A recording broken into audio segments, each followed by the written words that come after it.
Spaulding Media Network. My name is Dylan Spaulding.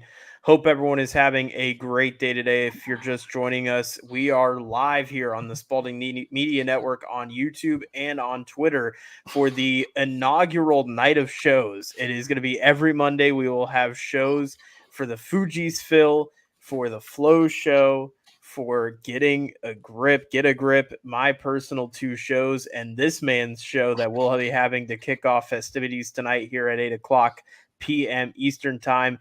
It is the man himself, the man who broke the Liberty Bell up in Philadelphia. It's none other tonight. We are joined by Mr. Mike Fuji. Mike, take it away.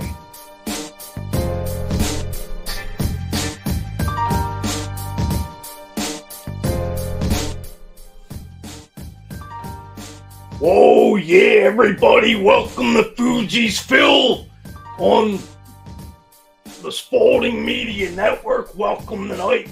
WrestleMania 40 taking over the whole WWE universe. Philadelphia around the world to the city of brotherly love and back. How's everybody doing tonight? Raw is War taking place right now down at the Wells Fargo Center here in Philly.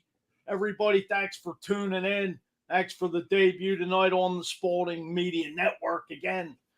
Thank you to my man Dylan for being behind the glass, helping me co-host this show. Dylan, WrestleMania 40, I think, just took it all by storm since the original first WrestleMania. Give me your thoughts.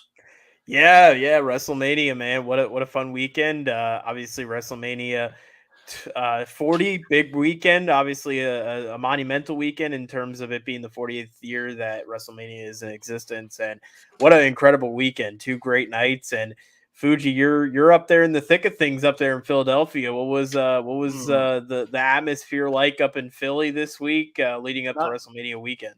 Not just the WrestleMania 40 take over the whole weekend. It took over the entire week.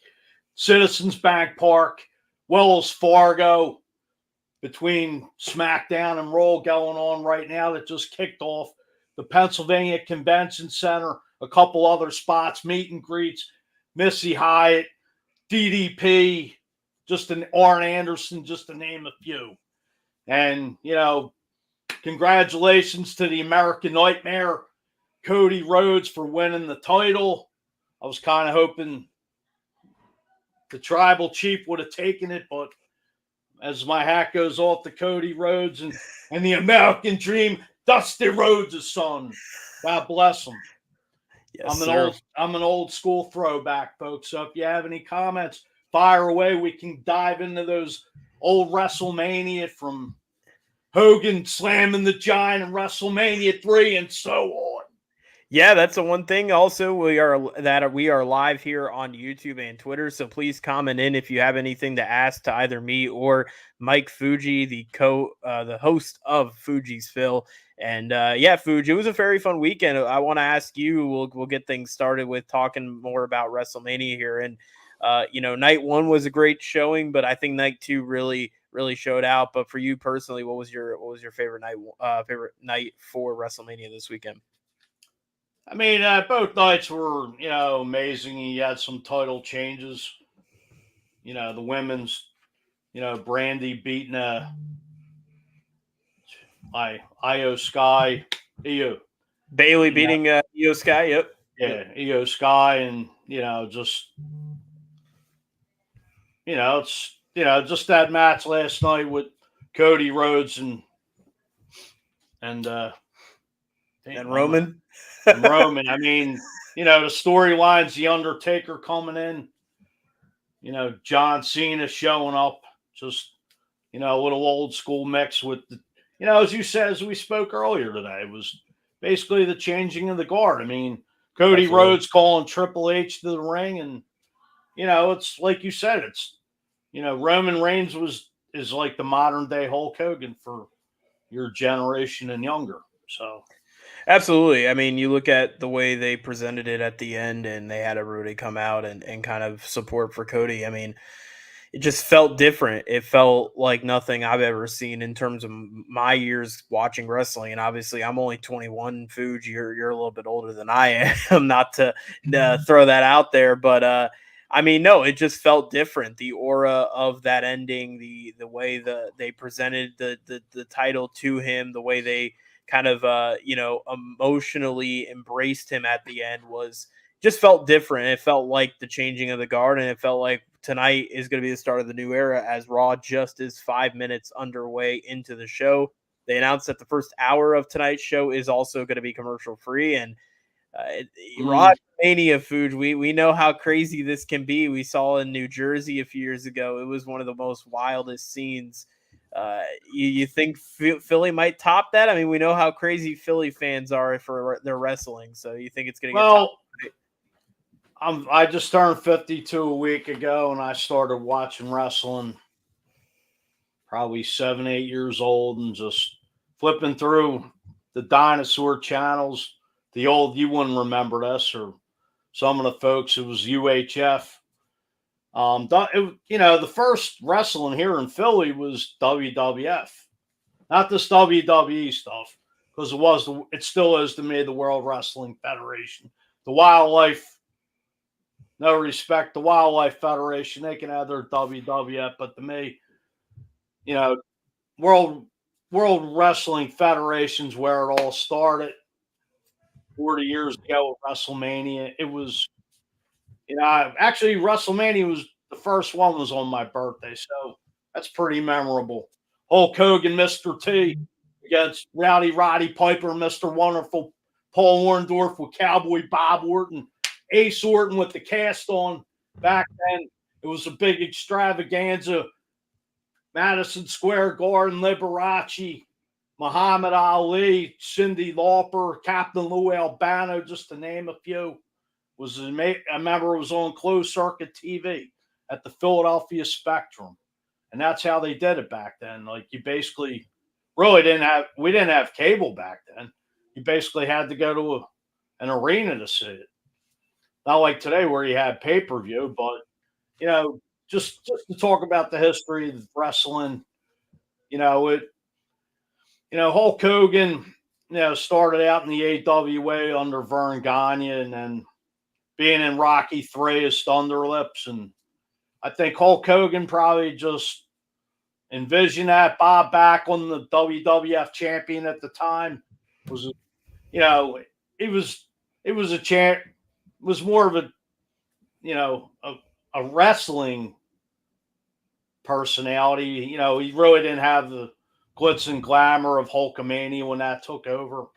And then, the Iron Sheik, just to give a little history of it, the Iron Sheik beat Bob Backlund for the title and the whole thing with Iran starting back in 1980, 79, 80 with the hostages.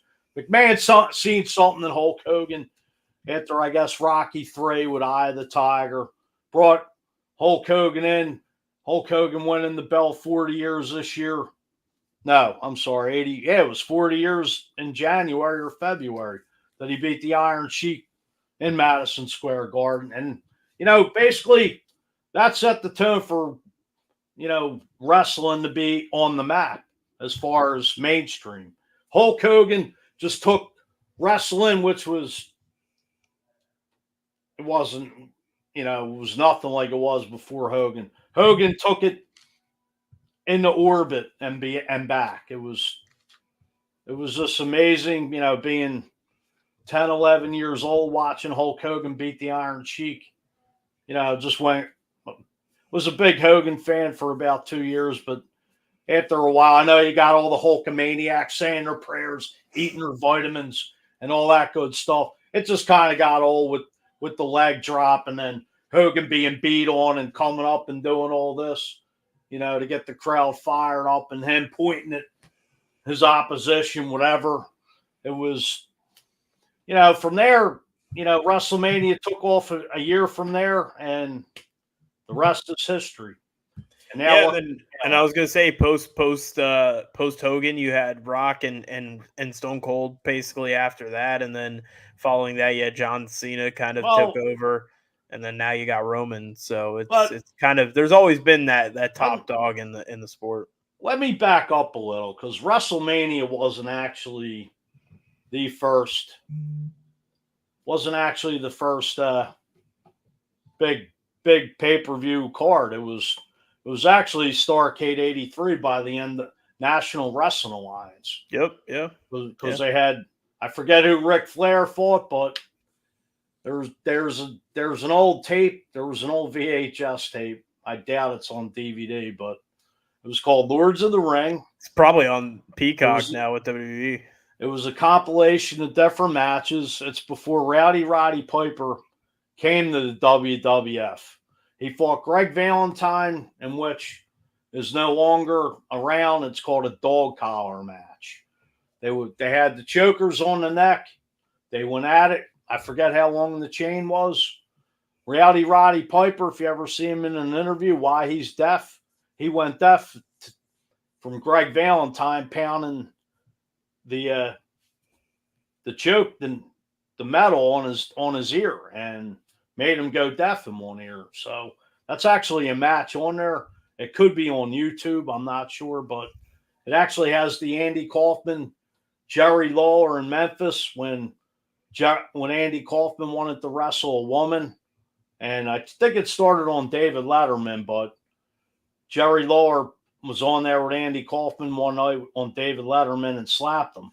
And they wrestled, I believe, in Memphis, Tennessee at the time. And, Waller pile drived Andy Kaufman. I don't know if it was actually staged, but it's on there. Just a few matches. The old school Road Warriors in the AWA when they came in the American Wrestling Association. But it's like I feel like I'm giving it a wrestling speech.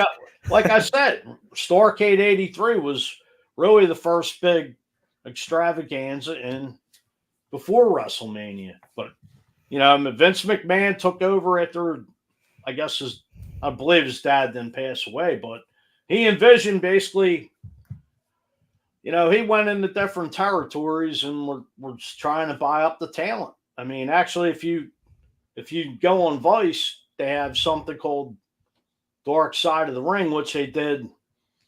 They did an episode the recent one last week was about Harley Race. And what he did that was it. Starrcade '83, Ric Flair beat Harley Race for the title. And before that day, Vince McMahon went to Harley Race and tried to pay him off not to wrestle Flair. And Harley Race turned it down. He actually got Vince McMahon in a front headlock and had him pass out because Harley Race didn't want to ruin the business. So let's take a sorry, Fuji. I was gonna say let's take a look here at the night 1 and night 2 results. We'll begin with night 1 and we'll kind of get into a little bit more analysis on night 1. Rhea Ripley retained her championship against Becky Lynch by pinfall in the opening match of night 1. Night 1, the second match of night 1 saw the 6-man tag team, or the 6-tag team match, ladder match. Right. That was a very fun match. A-Town Down Under, which is Austin Theory and Grayson Waller. They ended up taking the SmackDown titles, while the Awesome Truth, who had made their return back to the ring with The Miz and R-Truth. Yeah, R-Truth got his WrestleMania moment. They grabbed the Raw or the SmackDown Raw Tag Team Championships. So they are your new Raw Tag Team Championships. I'm happy they finally broke those championships up. I think it was about time. We'll go into the next tag team match, the third match on the night, because there is a little bit of a Philly sports connection in that. I think Fuji, where I'm going with that. So we'll get into that here in just a little bit, because that was kind of interesting, and we'll talk a little bit about that. Jey Uso defeated his brother Jimmy in a match. That wasn't too bad. Jade Cargill made her in-ring debut with Bianca Belair and Naomi defeating Damage Control. Sami Zayn defeated Gunther for the IC title. That was a little bit surprising. I was kind of surprised there. And then the Bloodline ended up defeating Cody Rhodes and Seth freaking Rollins in what was a very, very physical tag team match. that ended up was. setting up the bloodline rules that were ended up following on the next night on night 2. So we'll talk a little bit about night 2 now. Drew McIntyre defeated Seth freaking Rollins for the World Heavyweight Championship. However, CM Punk got involved, and Drew McIntyre started talking crap to CM Punk. Well, CM Punk got involved, took out Drew, and that set up for Damian Priest to come in and cash in his Money in the Bank and win the title. He is now your new World Heavyweight Championship heading into tonight and for the foreseeable future. The Pride, they're calling him, with Bobby Lashley, Angelo Dawkins, and Montez Ford defeated the Final Testament. Bubba Ray Dudley was a special guest referee. Snoop Dogg was on commentary. It was kind of more of an attraction match. You know, you're in Philly, get that street fight going. It was pretty exciting. LA Knight defeated AJ Styles. Logan Paul defeated KO and Randy for the U.S. title. He retained. Bayley won the women's championship. And then Cody Rhodes, with all the craziness that happened in that main event last night, was able to defeat Roman Reigns for the undisputed WWE championship. And Fuji, let's just talk about the card overall. We'll get into that tag team match here in just a little bit before we start diving into some other Philly sports news and stuff going around here. But, you know, what again, just seeing everybody who came into that match, seeing Cena, seeing Undertaker, seeing Rock, having Cena and Rock face off, having Undertaker and Rock face off. I mean, Right. if you're new to this company, if you're new to wrestling, that is a wrestling fan's dream to see those type of, you know, caliber superstars, those big names in the business square off. I mean, it was pretty special to see the way they laid out the match and the way they booked it. I thought it was a really fun finish to the night. What do you think? It was a different finish because for some reason, Saturday night, Roman Reigns ended up spearing The Rock. And I think everybody just took a breather there, like, thinking, my personal opinion, I think The Rock is going to turn on Roman Reigns. Possibly. Let's dive into that. Maybe some predictions tonight. What you think, what I think. Yeah, absolutely. We'll try to do that. When you go back about 10 years ago, really, The Rock was, the Raw is War era back in the late 90s, early 2000s. And, it was like John Cena really came after, the Austin Triple H, Stone Cold era, the Undertaker, put him in that mix. It was, and they fought, I believe The Rock and John Cena fought about 2014, I think. 2012 and 2013. I was at the 2012 event. Right. It was one of the most hyped up, matches in a while. I mean, it was at that point, it was one of the passing of the guard matches that WWE had, because you'll see that in the years that WWE has been around, and especially in WrestleMania, you had that with Hulk and Andre.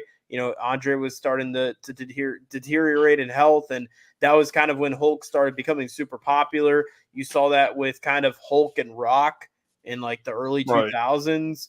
Then you saw that with The Rock and John Cena. And then you've seen that now with like Roman Reigns coming in and becoming that guy. And this is, again, kind of one of those situations where it's like Roman is getting taken over. This is one of those. Yeah. I mean, it's like I said, the changing of the guard, the next generation's passing the torch along.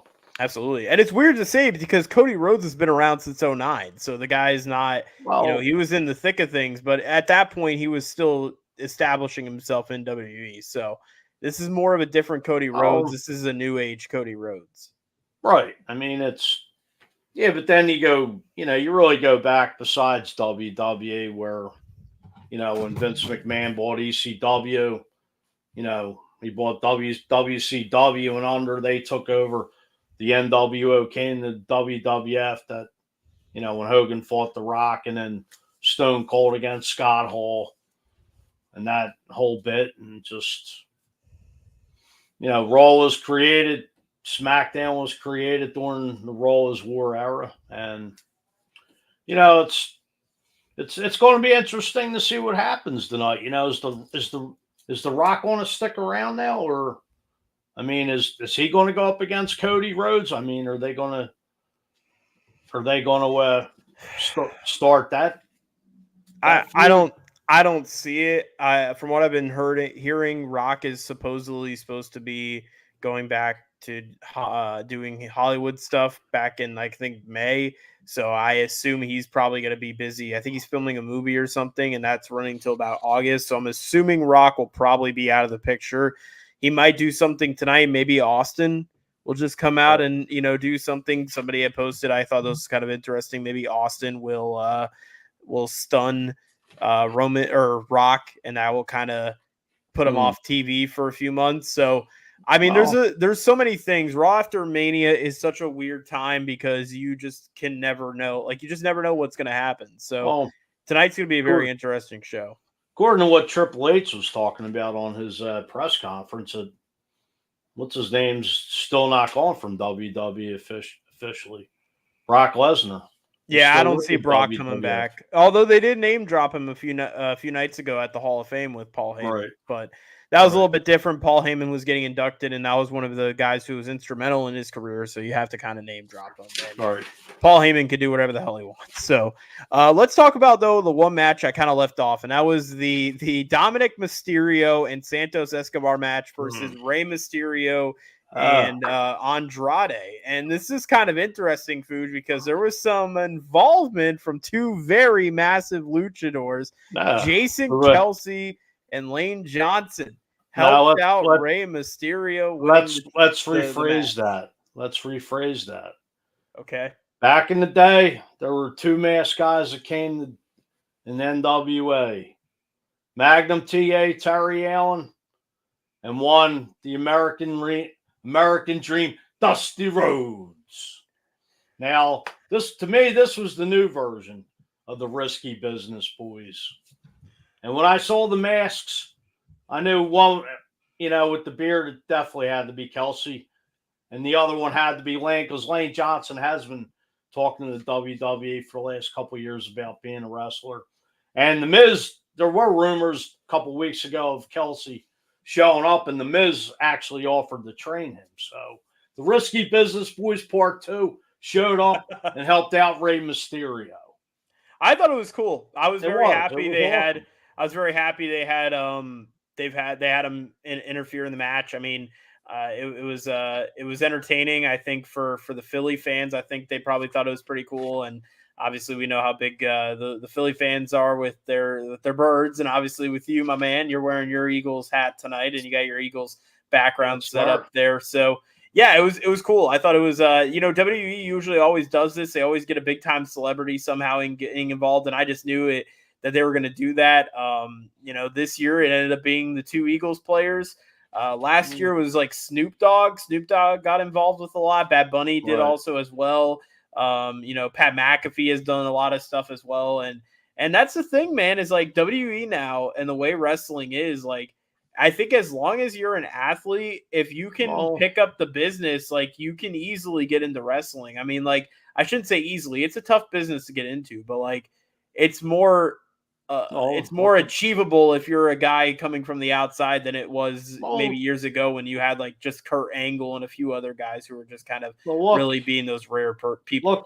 Look, for years ago, not to cut you off, I mean, John Randall, a little before your time, was a defensive end for the Minnesota Vikings. Like, he emulated Stone Cold. Like, he would, put the paint around his eyes and would be listening to Stone Cold. I mean, there was a guy, Kurt Shamrock, who was in Ken Shamrock, MMA, that left that to come over to WWF and went back to it. Brock Lesnar, the same thing. I mean, Goldberg, yeah. Goldberg, Wahoo McDaniel, old wrestler. He was a football player. Even The Rock. Yeah, well, The Rock played at the University of Miami, and actually, Dr. Death Steve Williams went University of Oklahoma, was tag team champions in Universal Wrestling Federation with Ted DiBiase. Randy Savage played baseball too before, right? And I believe he got drafted by the Cubs or the Cardinals. So yeah, so I mean, look at Kevin Nash. He was college basketball player. I think he was ranked number one in the collegiate. To come out that chose to play chose to be a wrestler over basketball.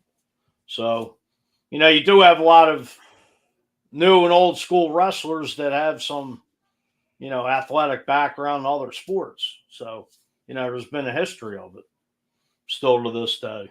Yeah, absolutely. No, it was overall. Let's kind of close things out here on Mania. Final thoughts here, Fuge on WrestleMania. I thought it was a great show. I thought it was awesome. I thought the setup was great. I think the one thing is when you're in Philly, when you're in a city that loves wrestling, that loves the business, that enjoys this product, people I think were, the stage looked, for some people, I think it looked kind of bland, but I thought it looked fine. I mean, listen, you don't have to be big or flashy. It's Philly. It's different. It was cool.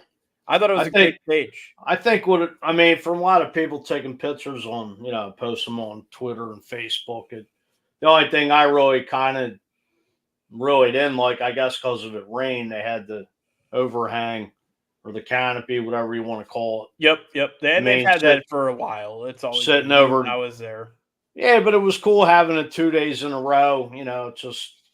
I'm sure the tickets were ungodly outrageous, but hey, it's a once in a lifetime thing. Like I actually went to WrestleMania 20 when it was here in Philly. Yeah, because it was The Rock against Stone Cold. There were a couple other. I think Pete Rose was there. There was always Vince McMahon always had these celebrities, and it was great. The city was just buzzing with it. Absolutely. Not like I said, not only in one weekend, but it was a whole week of stuff going on. I'm sorry I didn't go because, like I said, being an Eagles season ticket holder, I had the pre-sale, and I guess if I wouldn't I'm like the Rock's one of my biggest favorites of all time. If I knew he was going to be there, I would have been there just to witness probably one of his, I don't want to say his last match, but not to change or go back, but John Cena said he would like to leave Hollywood and come back just to finish up with WWE. What are your thoughts? Yeah, guys like Cena, Rock, and even soon, even Roman Reigns will probably start getting a lot more movie roles. Roman's got that body, he's got that look. Like Roman's going to be in Hollywood as well at some point. He's just got, and he already is somewhat in Hollywood. He's got in a few roles doing some Marvel films or something in that nature. So yeah, for guys who are kind of these once in a lifetime, icons in the sport, they're going to be, big Hollywood stars. Heck, even Cody Rhodes has that Hollywood potential of being that type of person. It's just, when these guys are trained and this has been their livelihood of being basically, athlete actors, because that's technically what they kind of are. They are still, at the end of the day, they are still entertaining. It's a product. It's, it's not UFC where they're legitimately fighting each other, and it's a different product. I think Cody will say himself, he probably will be a actor at some point. He has that potential as well. Well, Hogan did it. Roddy Piper, Stone Cold got in the. Yep. The Rock. a couple other. Stone Cold got in a lot more TV. Definitely a lot more TV. He has did a lot of more TV type shows, but still, they're all, once they become cultural icons, they become, people, the household names, and people want to be able to showcase them on national stages and cash in off it. So. Exactly. Yeah, exactly. So and Vince McMahon, above all else, cashed in. Exactly. He still is cashing in. He probably is. But overall, I thought WrestleMania was great, and it was a fun show. Yeah, I thought it was. Really enjoyed it, and obviously going right now into Raw, Triple H had just introduced Cody Rhodes to the crowd. Basically, it was kind of a sentimental thing for Cody, and it looks like we are going into kind of now the. It looks like The Rock is now. Coming out. So interesting. So our prediction, we were going to make our predictions about whether The Rock or not will be coming out. Well, it looks like he is. We'll see. Maybe it will be Rock versus Cody. Maybe your prediction is right there, Food. We'll have to find out and wait here as Raw continues tonight. Maybe we'll see an old go down in memory lane with The Rock and Triple H because they had some battles. I think Triple H left the ring. I think he might have left the ring, but I'm just seeing on Twitter right now. So this is what we're going through, and yeah, we'll see. We'll keep an eye out on it. It should be all right. Keep us informed over there. Yeah, I'll keep. let's dive into let's congratulate Phil. Speaking of Philly, it's a Philly theme. It's Fuji's Phil. Fuji's Phil. I want to congratulate Dawn Staley, Philly born and bred it, and her South Carolina Gamecocks on winning the women's NCAA title yesterday. Congratulations. Hat off to Caitlin Clark as well. A phenomenal collegiate career. It was a close game towards the end, but South Carolina pulled away. And, it's just wanted to touch. What are your thoughts on what Caitlin Clark's going to be doing going forward? Yeah, she's going to be the star of the WNBA. As long as everything goes right and everything goes to plan, she's going to be a star. I mean, she's got all the potential makings of the NBA really endorsing her as well and maybe bringing her in. I mean, we see that now in the NBA during the All-Star weekend. We saw like one of the WNBA players going up against Steph Curry. I mean, she's going to be a very marketable player, and even I'm thinking about even getting a T-shirt or something as well, just given the fact that she is going to be one of the top stars in the league. I think it's going to be huge for women's sports. I believe there's a couple girls, from South Carolina that are going to enter. I believe Camila Cardoso, the center for South Carolina, is coming out, leaving her junior, entering the NBA draft. So I believe there's a couple others. I forget who. But once again, congratulations to Dawn Staley and the girls of the women of South Carolina there. Take my hat off to you. Absolutely. 2024 NCAA Ladies Champions. Yeah, we got the national championship on in about 30 minutes, so we'll have that going on as well here in a little while. Purdue and Duke. Yeah, Purdue and UConn. UConn, yeah. I'll go. I'll go with UConn too. I have them repeating as well at this point, so I think they're going to do it again.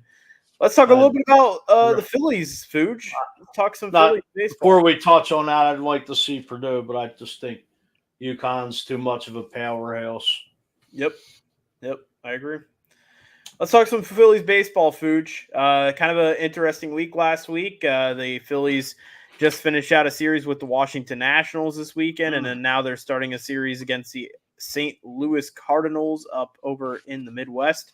But first off, let's talk about it. The Phillies have a new uniform added to the rotation. They have the new City Connect jersey, which is a basically a league mandated jersey program. So, do you have a picture of that? I do not, unfortunately, have one on me, but we could kind of vaguely, or I guess kind of describe it through words. It is a blue and black jersey. It kind of features some lightish green, almost a yellowish, almost a neon yellow accents. The numbers are very futuristic. It's a very futuristic jersey, but it does accompany and embody the Philly culture in the area. I honestly, when I saw it the first time, when it leaked out, I wasn't a huge fan of it. I like it. I mean, I think it's not a bad jersey. Maybe the numbers could get changed a little bit, but overall, I mean, it's not a terrible jersey. It's unique for the Phillies. I would say at first I really didn't like it because to me, if you're going to do something, add a little red with the black rather than the blue. But if you really look at it, the Philadelphia colors are from Sweden, which are the yellow, gold, or blue, whatever you want to call it. But if you go back to 2008, the Eagles actually did honor the city of Philadelphia they opened up against the Detroit Lions in the 2008 season at the Link with the blue and gold jerseys, which were pretty hideous to this day. But, no, they never wore them again. But I mean, the hats are really nice with the Liberty Bell. Yep. And actually, from what I heard was, you know, these uniforms do have some type of history, meaning if you look it up, dating back, Philadelphia being born in 1776 and so on. But, I believe they're going to wear them here on Friday nights from what I believe I read. So that would be interesting. Yeah. No, I agree. I mean, it seems like, every other team, like, a lot of teams, you look in the NBA, look at all the uniforms. I mean, they all, the Eagles last year went back to the Kelly Green. It's like now the NFL has third jerseys now. Every other respective sport has definitely got into the act. It's all about marketing, of course. But, I don't really like the numbers, but I guess if I see it in person, maybe I may buy one, but I don't know. Yeah, I mean they're not a bad jersey. I mean, the City Connect program when it came out, I think it was 2021 originally was the first year that this whole program came out. But right. Yeah, I mean the Phillies jersey, they're not horrible, they're not the best, but they're not the worst. No. I they're different. I mean, they're unique. I mean, it's Philly, and I enjoy the jersey, and I think hopefully it'll grow on me once I actually see the players wearing it on the field and see them in action. Let me see. Are you actually going to get one? Because I don't know. You're a Roy Halladay fan, but then when you went to work for the Blue Jays, you became pro Blue Jay, and now I don't know where you live in. You live in Tampa Bay, so it's like, or you live near Tampa. Let me rephrase that. So personally, for me, who's your allegiance to? The Blue Jays, the Rays, or the Phillies? Currently, the Blue Jays, because I've been working for the team for the past few years. But with the Phillies, I don't know if I would buy the jersey. It's not my favorite jersey. I would probably buy the hat. Honestly, I dig the hat. I think the hat's cool. The hat's nice. I'm not, if I'm going to buy a jersey, I would rather buy an actual Phillies jersey and not this jersey. It's a cool jersey. Mm-hmm. I think maybe some kids will like it. It's a very, it's a very youthful jersey. I think it'll be cool for a younger audience. But I would rather buy the cream jersey or just a regular pinstripe Phillies jersey because it's classic. How about this one? I have that jersey. I don't have that jersey. I have the blue jersey. I bought this right before I went to Clearwater. I would buy a green Phillies jersey though. Right. I mean, I would wear that. That's cool. This actually doesn't even have the last name on it because when the Phillies, I don't know what year they put the names on the jerseys, but when they first opened Veterans Stadium back in 1971, they didn't wear the last names on the jersey. Yep. So it's a Mike Schmidt jersey without the name Schmidt. It's interesting. Yeah. I'd rather just buy a regular Phillies jersey. If it's me, I'd rather buy a regular Phillies jersey, get the pinstripe, get the baby blue, get the cream. The powder blue's the best jersey. I agree. Definitely. Overall of them, to me, definitely the powder blue's definitely the way to go. Absolutely. So yeah, the Phillies this weekend they were able to take 2 out of 3 against the Nationals. Really no surprise there. It's the Nationals. They're a team that's kind of been in rebuild mode for the past few seasons. But tonight they got the Cardinals, a little bit of a tougher task, and I believe this is the end of their road stretch. They'll be back at home this weekend as they take on the Pirates. Yep, a little bit of the Pennsylvania battle, and then they'll have the Rockies next week and the White Sox. So a very long homestand upcoming. Pirates for 4, Rockies for 3, and I believe the White Sox for 3. So. Yeah, so some interleague action mixed in there, and also some in-state battles, if you will, between the Pirates and the Phillies. The Phils and the Bucks. Exactly, Phils and the Bucks. Do now? Let me ask you this, Fuji. You guys get a lot of Pirates fans coming into Philly, or is it kind of light when it comes to the in-state battle? well, you know this, but the audience may know, some may not. I actually do work for the Phillies. I took a leave of absence this year due to my mom's passing, and yeah, I mean the Pirates do draft. I mean, yeah, draft. I mean they do. Yeah, They I do. think they have to draft Fuji. They do draw well. I mean, when I was down in Clearwater it was about 3 weeks ago. I saw them Phillies played the Pirates. And there were some Pirates fans there. I mean, of course, the Pirates play in Bradenton, which isn't far, but believe it or not, Pirates still have a loyal fan base. I feel bad for these small market teams like the Pirates, the Royals. I mean, the A's don't even have an identity. What are they? The Sacramento A's now? Yeah, I want to talk about that too. Speaking of which, let's talk. Let's jump into that now. I mean, it's like how long are they? How many more years are they in Oakland for? This is the last year. And so now they'll move to Sacramento, and you were telling me that they're going to play in a minor league ballpark. Yeah, so it's going to be the River Cats Stadium, which is the home, or that's basically what they are. It's the Sacramento River Cats, the Giants AAA affiliate, and they will be playing there for 3 seasons. I don't know how they're going to do this because the AAA schedule is already kind of weird with it being 6 straight games in 1 week, and it's Tuesday through Friday. So they're going to have to really, really adjust the major league schedule with the minor league schedule. It's going to be a freaking crap. I mean, it's going to be a crap show. Now, when are they supposed to move to Oakland? I mean, yeah, Las Vegas. Next year. Oh, in Vegas, it's 2028 28 is supposed to be the debut, but they do have a 4th-year option in Sacramento. But even the Vegas situation isn't fulfilled yet until they actually get it. It's a crap show. It's partially because Oakland doesn't want him there. I mean, that's part of the thing. They can't afford it in Oakland. I mean, they can't. No, there's no fans. Well, not only that, it's just like a poor city. It's a shame. It's just what it is.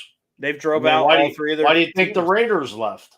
Yeah, they've driven out all 3 of their teams, Fuji, and that's what's the shame about it is you've lost the Raiders. You even lost the Warriors. They went to San Francisco, and that's a little. I know it's not a far. But I mean, it's still you still left Oakland. Yeah, I mean, you got a vacant basketball stadium sitting there. The Raiders left before and came back after LA. I mean, they're not leaving, back to Oakland, now Vegas. Yeah, and they're not leaving Vegas for a while. They got a brand new facility. That stadium's gorgeous. Why would you want to leave Vegas? I mean, they got the Death Star, the evil empire, whatever you want to call it. The Death Star, the Death Star from Star Wars. It is. It's a great stadium. Actually, even have a couple dance clubs in there. Yeah. I will say now, kind of speaking of what a minor league baseball stadium experience is like for a major league game, I've been to one because we have one in Dunedin down here, and it is cool. I mean, if you want to get close to the players, like they had mentioned it for the experience, yeah, it's cool to be like close to the players and stuff, but I mean, it is also kind of a shame that this is where it comes to. Like, you got to remember too, the whole Dunedin situation was a little bit different because it was during COVID. It was during the national pandemic. This is a different situation. Were you there? Were you there when they were playing? I was. I wasn't working. I was there though as a fan. And talk on that a little bit for the audience. Yeah, it was weird. It was weird. Like, I mean, there was so many renovations. They had temporary like lighting. They had tents for like the dugouts for the players. Like, it was really strange. Like, It was not. It was very much a makeshift MLB stadium. Like, they did as best as they possibly could, and I give a lot of credit to them because, like, obviously, having worked for the team and stuff. I mean, like, I can't say a ton of bad things about the way the setup was, but I mean, I thought it was entertaining because you get to see the players so close, and that was what was great about it. Is like we got to move around the ballpark, and I got to see Mike Trout. And I got to see Shohei Ohtani, and I got to see the stars of the game like feet away from me. And I think that's one of the great things about having a team in a minor league stadium is you get to see those players like that. But the issue is, again, this was a different time. This was during COVID. This was during a time where they had to do this. There was a lot of restrictions, and there was no way they could play in Toronto. This is more about money and getting a new stadium and wanting to move out of Oakland and this is a little bit different. So I think it's going to be weird. I don't know what the draw is going to be. I mean, I think if you're a baseball fan, I think there's going to be more opposing fans at this venue than there are going to be, you know, and it honestly reminds me of the whole Arizona Coyotes situation, you know, playing in a little like collegiate arena. Yeah. I mean, this is going to be very interesting to see. Touch on that a little history. I mean, when they were in the NHL, they originally played at the Continental Airlines, the America West Arena where the Phoenix Suns played. Yep. And then they finally got their new arena in Glendale. But I think that's another team on the NHL that is like talking about moving. I forget what cities they talked about. Maybe to Canada. Well, they go to like Quebec, because Quebec, the Nordiques haven't had a team up there since the Nordiques moved to Colorado and became the Avalanche. Exactly. No, yeah, it's I mean, they would appreciate it up there. Yeah.